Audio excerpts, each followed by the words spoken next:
আল্লাহ নবী সারা জীবনটা আমাদের জন্য কেঁদেছে। আমি না লাল ভুলে যাই না, তার প্রমাণটা দিয়ে যাই শোনে।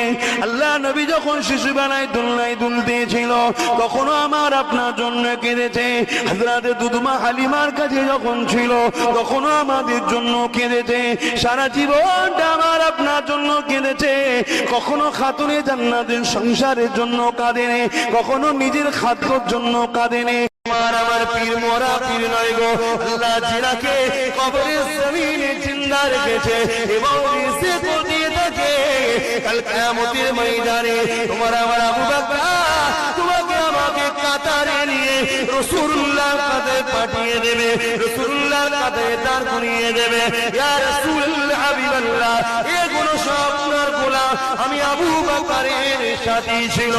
আজ এর জন্য সুপারিশ করিয়ে আল্লাহর জান্নাতের ব্যবস্থা করিয়ে দেয়।